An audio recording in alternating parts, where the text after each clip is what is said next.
వేదికమైన ఉన్న పెద్దలందరికీ పేరు పేరున నా హృదయపూర్వక నమస్కారం. మన పార్టీ ఏ కార్యక్రమం చేసినా అంటే ప్రభుత్వ కార్యక్రమం చేసినా కార్యకర్తల్ని కలిసిన తర్వాతనే ఆ కార్యక్రమం ప్రారంభించాలని 2024 ఎన్నికలు గెలిచిన తర్వాత మనం నిర్ణయం తీసుకున్నాం. దాని వెనకాల ఒక ముఖ్యమైన ఉద్దేశం ఉంది. దశాబ్దాలుగా ఎత్తిన పసుపు జెండా దించకుండా మడమ తిప్పకుండా తెలుగుదేశం పార్టీకి కంచుకోట్ల కాపలా కాసిన ప్రతి కార్యకర్త చెమట ఉంది. వేదికమైన ఈరోజు మేము అందరం నుంచోగెళ్తున్నామంటే దాని వెనకాల మీ కష్టం ఉంది. మనకి ప్రతిపక్షం కొత్త కాదు, కానీ 2019 నుంచి 24 వరకు ఒక సైకో 1 పాలన చూసాం. బయటకు వచ్చి మాట్లాడాలంటే గేట్లకి తాళగట్టారు. నేను ప్రజల తరపున కార్యకర్తల తరపున పోరాడితే నా పైన 23 కేసులు పెట్టారు. ఎస్సీ ఎస్టీ కేసు పెట్టారు, చివరికి అటెంప్ట్ మర్డర్ కేసు కూడా పెట్టారు. నేను యువగలం పాదయాత్ర ప్రారంభించాలనుకున్నప్పుడు జియో 1 తీసుకొచ్చాడు. ఆనాడే సైకోకి చెప్పా, మడిచి ఎక్కడ పెడతావో పెట్టుకోపో, ఈ లోకేష్ తగ్గేదే లేదని. ఈరోజు మిమ్మల్ని చూస్తే నాకు ఉత్సాహం వస్తుంది. మనం చూసాం ప్రతిపక్షంలో ఉన్నప్పుడు ఒక అంజిరెడ్డి తాత గుర్తున్నాడా? తాతే గుర్తున్నాడా? ఆయన నామినేషన్ పత్రాలు లాగాలనుకుంటే తొడగొట్టి మీసం తిప్పి రా రా రా అన్నాడు. ఇంకో తల్లి ఉంది మంజుల గారు, పల్నాడులో ఏకంగా ఆమె బూత్ దగ్గర కూర్చుని వాళ్ళు రిగ్గింగ్ చేసడానికి ప్రయత్నిస్తే అడ్డు తిరిగారు, కత్తులతో దాడి చేశారు. రక్తం కారుతున్నా కూడా అక్కడ కూర్చుని పోలింగ్ అయిన తర్వాతనే హాస్పిటల్కి వెళ్ళిన మంజుల గారే మీ లోకేష్కి స్ఫూర్తి. తోట చంద్రయ్య రోడ్డు మీద పడుకోబెట్టారు.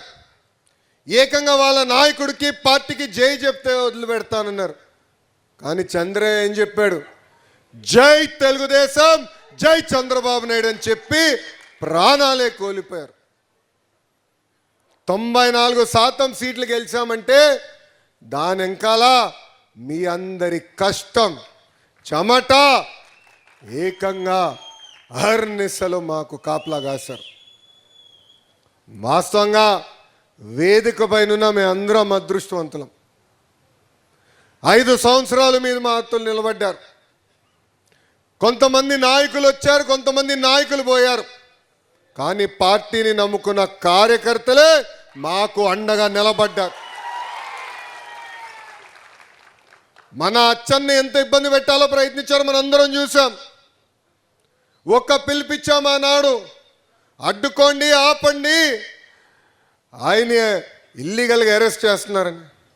ఆ రోజు మీరు స్పందించారు, రోడ్డు పైకి వచ్చారు, ఉద్యమాలు చేశారు. మన జాతీయ అధ్యక్షుడు వారు చంద్రబాబు నాయుడు గారిని ఒక తప్పు కేసులో 53 రోజులు జైల్లో బంధిస్తే మా అధ్యక్షుడు లోపల ఉంటే ఆయనకు అండగా నిలబడతాం, ఎన్ని కేసులు పెడతారో పెట్టుకోండి అని చెప్పి ఆనాడు బయటకు వచ్చి పోరాడింది మీరు. అందుకే పార్టీ మీకు రుణపడి ఉంటుంది. నేను ఎన్నోసార్లు చెప్పా, విశ్వవిఖ్యాత నరసార్వభౌమ స్వర్గీయ నందమూరి తారక రామారావు గారు ఏ ముహూర్తంలో పార్టీ స్థాపించారో నాకు తెలియదు, కానీ ఇంత అద్భుతమైన కార్యకర్తలు నా ఒక్కడికే సొంతం. ఎన్నో ప్రాంతీయ పార్టీలు చూస్తున్నా, కానీ మనలో ఉన్న పట్టుదల, మనలో ఉన్న క్రమశిక్షణ, ఒక పిలిపిస్తే ఒక సైన్యంలాగా వస్తారే, అది కేవలం ఒక తెలుగుదేశం పార్టీకే సొంతం అవుతుంది. 24 ఎన్నికల్లో మనం గెలిచినాం. సూపర్ 6 హామీ ఇచ్చాం. మొదటి హామీ 5 సంవత్సరాల్లో నిరుద్యోగ యువకులకి 20 లక్షల ఉద్యోగాలు కల్పిస్తామని చెప్పాం. ఈరోజు మీరు చూడండి, 18 నెలలైంది మన ప్రభుత్వం వచ్చి. ఉత్తరాంధ్ర వెనుకబడిన ప్రాంతం అంటారు, బ్యాక్వర్డ్ అంటారు. బ్యాక్వర్డ్ కాదు, మీరు ఆంధ్ర రాష్ట్రానికి బ్యాక్ బోన్ అవ్వబోతున్నారు. ఎయిర్పోర్ట్ పనులు కానివ్వండి, ఐటీ కంపెనీలు కానివ్వండి, స్టీల్ కంపెనీ కానివ్వండి, ఈరోజు పెద్ద ఎత్తున ఉత్తరాంధ్రకి మన ప్రభుత్వం పెట్టుబడులు తీసుకొస్తుంది. రెండో హామీ, ఆనాడు దీపం పథకం ద్వారా ఉచితంగా గ్యాస్ సిలిండర్లు ఇస్తా ఉన్నాం, అది నిలబెట్టుకున్నాం. మూడో హామీ, మహిళలు ఏకంగా ఉచితంగా బస్సులో ప్రయాణించే హక్కు కూడా కల్పిస్తా ఉన్నాం, అది కల్పించిన ఘనత కూడా కూటమి ప్రభుత్వాన్ని. తల్లికి వందనం ఇస్తా ఉన్నాం, ఇంట్లో ఎంతమంది పిల్లలుంటే అంతమంది పిల్లలకి డబ్బులు వేస్తా ఉన్నాం, ఇచ్చిన మాట నిలబెట్టుకుంది మన కూటమి ప్రభుత్వం. వ్యవసాయ శాఖ మార్చులు ఉన్నారు ఇక్కడ. అన్నదాత సుఖీభావ పేరుతో కేంద్ర ప్రభుత్వం ఎప్పుడు డబ్బులు వేస్తుందో ఆ రోజే మన ప్రభుత్వం కూడా డబ్బులు వేస్తుందని హామీ ఇచ్చాం. రెండో విడత కూడా మనం విడుదల చేశాం. అంటే ఎన్ని ఆర్థిక ఇబ్బందులున్నా ఇచ్చిన హామీ మనం నిలబెట్టుకుంటున్నాం. గత ప్రభుత్వం పాలకులు మనం చూసాం, ప్రభుత్వ ఉద్యోగస్తులకి సకాలంలో జీతాలు చెల్లించే పరిస్థితులు లేరు. 1వ తారీఖు నాడు జీతాలు చెల్లిస్తున్నాం. ఇంకో పక్కన భారతదేశంలో ఏ రాష్ట్రంలో ఇవ్వని విధంగా మనం పెన్షన్ ఇస్తున్నాం. నేను ఛాలెంజ్ చేస్తున్నా, ఒక్క రాష్ట్రంలో నాకు చూపించండి ఎక్కడ 4,000 రూపాయలు వృద్ధులు పెన్షన్ ఇస్తున్నాం. ధనిక రాష్ట్రాలు కూడా ఇచ్చే పరిస్థితులు లేదు. వికలాంగులకి ఏకంగా ఎంత ఇస్తున్నాం? 6,000 రూపాయలు. బెడ్కే పరిమితం అవుతే 15,000 రూపాయలు ఈరోజు మన ప్రభుత్వం అందిస్తుంది. ఇంతేకాదు, విద్యాశాఖ మార్చులుగా నేను ఆనాడు హామీ ఇచ్చా, మన అధికారంలోకి వచ్చిన తొలి సంవత్సరంలోనే మెగా డిఎస్సి ఏర్పాటు చేస్తాం, ఇచ్చిన మాట నిలబెట్టుకుంటామని.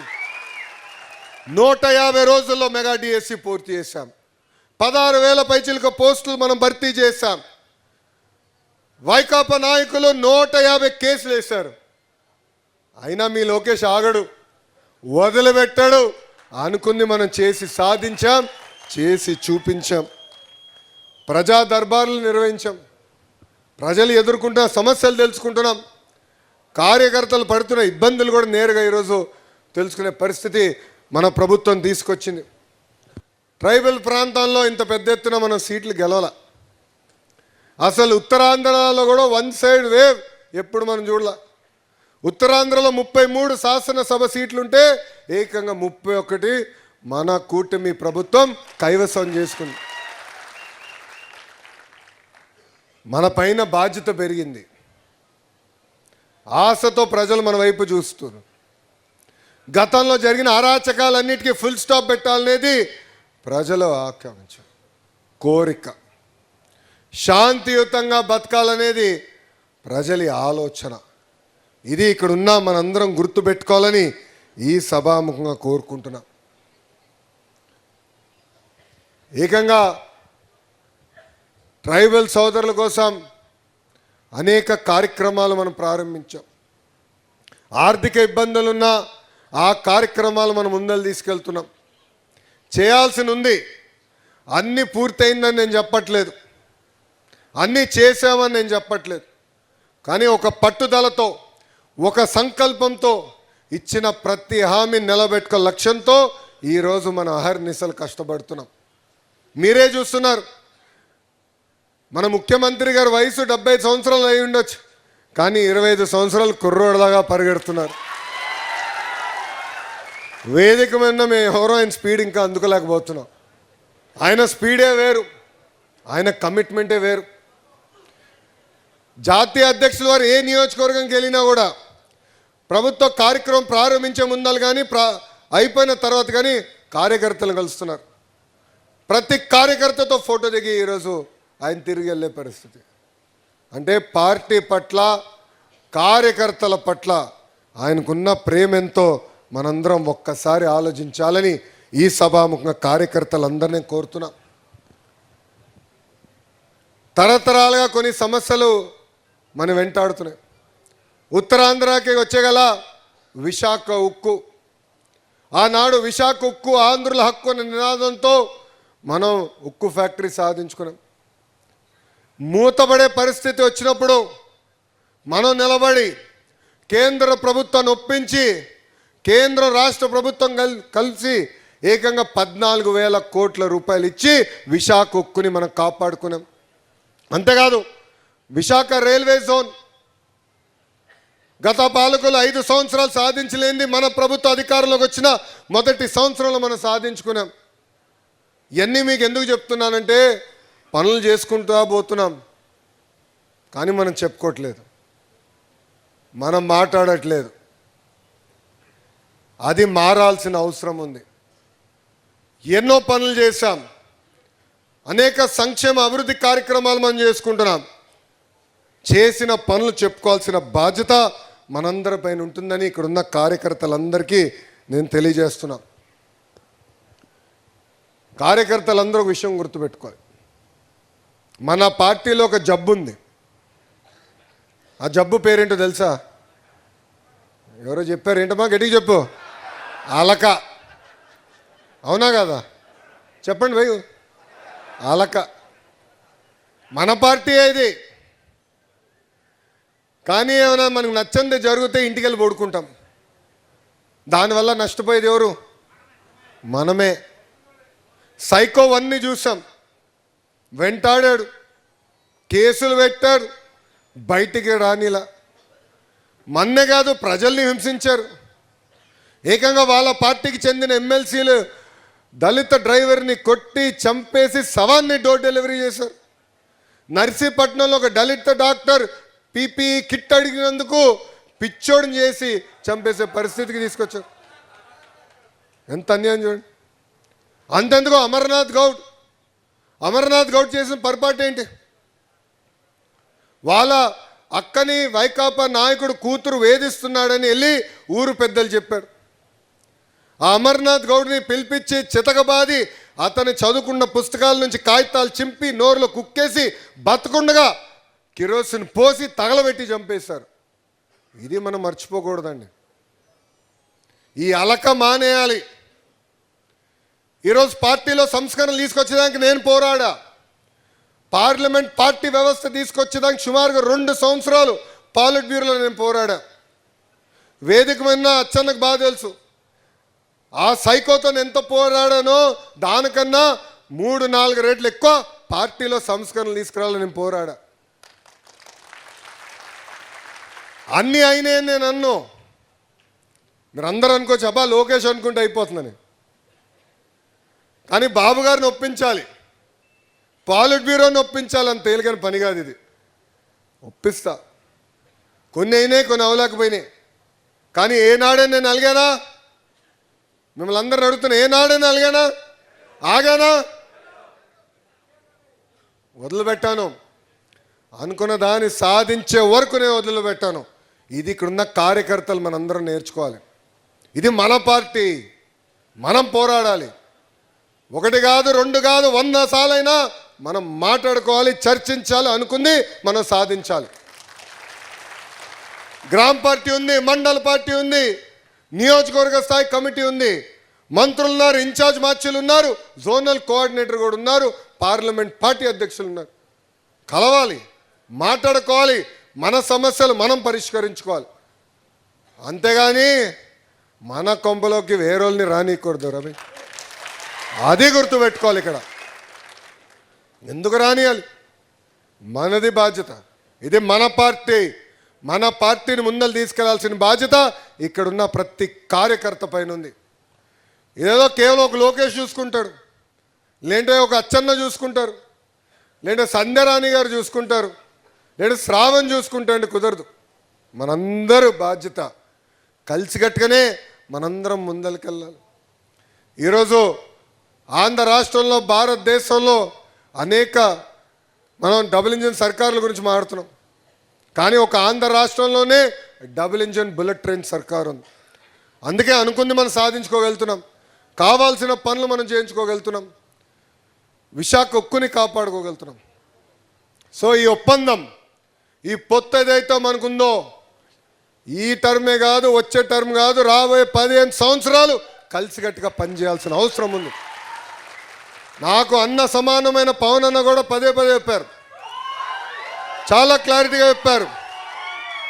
కలిసికట్టుగా పనిచేయాలి.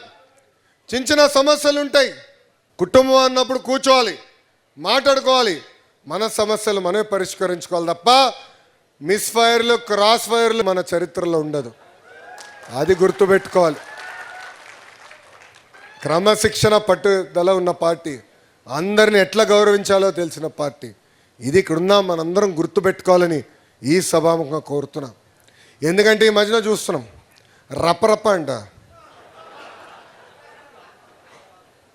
అందుకే వాళ్ళ పరిస్థితి ఎలా ఉందో మీరు చూస్తున్నారు. వాళ్ళు రపరప అంటే మొన్నే కుర్చీ మరత పెట్టాం.